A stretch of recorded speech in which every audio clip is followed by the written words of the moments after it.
Ukraine जंग में एटमी विनाश का षड्यंत्र भी शुरू हो चुका है। रूस और यूक्रेन दोनों एक दूसरे के खिलाफ एटमी साजिश का आरोप लगा रहे हैं। युद्ध की भाषा में जिस रणनीति को फॉल्स फ्लैग ऑपरेशन कहा जाता है, उसी का सहारा लेकर दोनों देश एक दूसरे पर एटमी तबाही लाने का इल्जाम लगा रहे हैं। दोनों देश परमाणु संयंत्रों के साथ होने वाली साजिश का तो आरोप लगा रहे हैं। वो जितना दुनिया को हैरान कर रहा है, उतना ही महाविनाश का खौफ भी पैदा कर रहा है।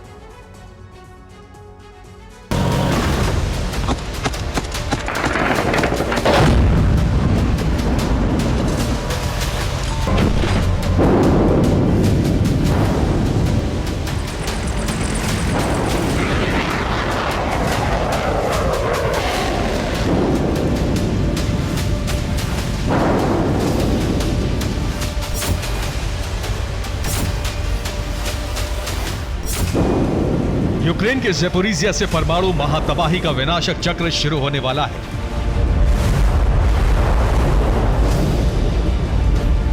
दुनिया की सबसे बड़ी तबाही की स्क्रिप्ट लिखी जा चुकी है, लेकिन इस बीच रूस और यूक्रेन का फॉल्स फ्लैग ऑपरेशन शुरू हो गया है। फॉल्स फ्लैग ऑपरेशन क्या है और जंग के बीच कोई देश इस रणनीति का इस्तेमाल क्यों और कब करता है, इसे आगे हम आपको बताएंगे। लेकिन उससे पहले जरा देखिए कि उस ज़ेपोरिजिया में क्या हो रहा है जो एटमी विनाश का सेंटर बनता जा रहा है। ज़ेपोरिजिया न्यूक्लियर पावर प्लांट पर मिसाइलों की बरसात हो रही है।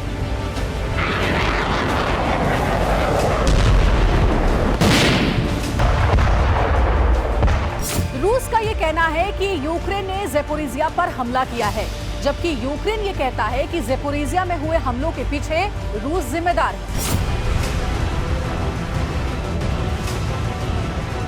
आपको बता दें कि ज़ेपोरिजिया के परमाणु ऊर्जा प्लांट पर फिलहाल रूस का कब्जा है। रूसी सेना इस प्लांट को घेरे हुए है, लेकिन रूस यूक्रेन के बीच चल रहे फॉल्स फ्लैग ऑपरेशन से ये सवाल भी खड़े हो गए हैं कि क्या दोनों देश ज़ेपोरिजिया के बहाने जंग को महातबाही के ट्रैक पर ले जाना चाहते हैं।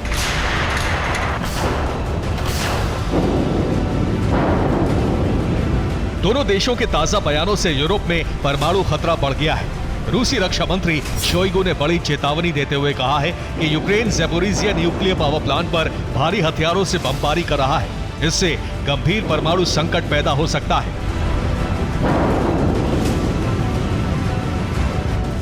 रूस ने जब यह आरोप लगाया कि ज़ेपोरिजिया परमाणु प्लांट पर यूक्रेन मिसाइल हमले की कोशिश में है, यूक्रेन ने पलटवार करते हुए कहा कि रूस कुर्स्क के परमाणु प्लांट में विस्फोट कराने की तैयारी में है।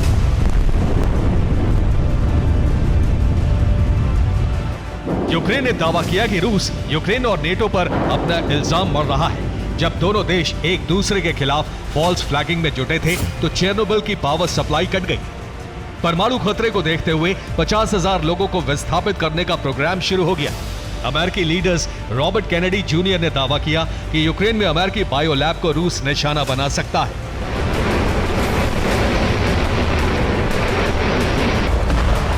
इस तरह दुनिया पर एक साथ बायो और परमाणु संकट पैदा हो गया है।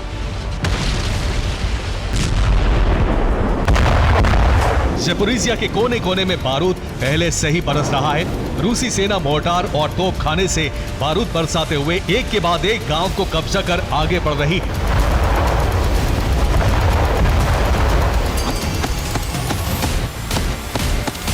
ऐसे में सवाल उठ रहे हैं कि क्या यूक्रेन में महाविध्वंस का काउंटडाउन शुरू हो चुका है? क्या यूक्रेन में एटमी तबाही आने वाली है? इन आशंकाओं की वजह यह है कि ज़ेपोरिजिया की जंग इतनी भीषण हो चुकी है कि किसी भी वक्त न्यूक्लियर प्लांट में बड़ा धमाका हो सकता है।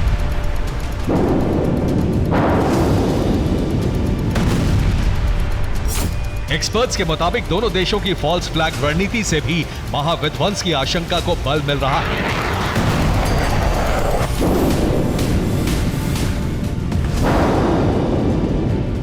यूक्रेन का आरोप है कि रूस के पास फॉल्स फ्लैग का पुराना अनुभव है और इस बार वो यूक्रेन के खिलाफ इस पैंतरे को भी अपना सकता है। आपको बता दें कि फॉल्स फ्लैग रणनीति का इस्तेमाल कई युद्धों में किया जा चुका है। इतिहास में कई ऐसे मौके आए हैं जब फॉल्स फ्लैग रणनीति के जरिए किसी दूसरे देश पर भीषण हमला किया गया है।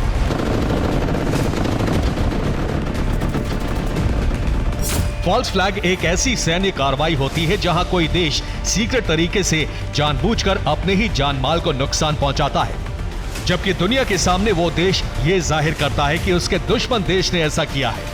फॉल्स फ्लैग की आड़ में वो देश अपने दुश्मन देश पर हमला कर देता है।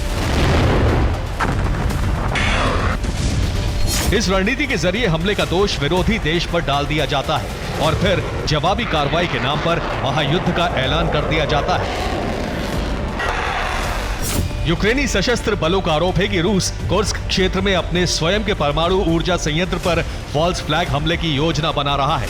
यूक्रेन का दावा है कि उसे इस मामले में लीक हुए कुछ दस्तावेज भी मिले हैं। पिछले महीने कुर्स्क के अधिकारियों ने यूक्रेन पर परमाणु ऊर्जा संयंत्र पर ड्रोन हमले का प्रयास करने का आरोप लगाया था।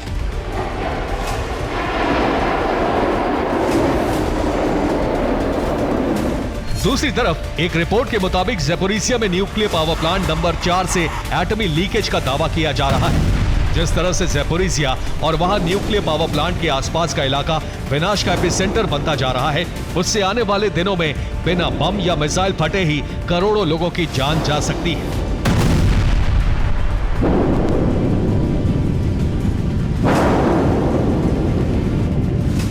आपको बता दें कि ज़ेपोरिजिया प्लांट के भीतर रेडियो एक्टिव कचरे का अथाह भंडार है। अगर कोई मिसाइल रेडियो एक्टिव कचरे पर या फिर किसी रिएक्टर पर गिरती है तो एटम बम के विस्फोट जैसा विनाश शुरू हो जाएगा।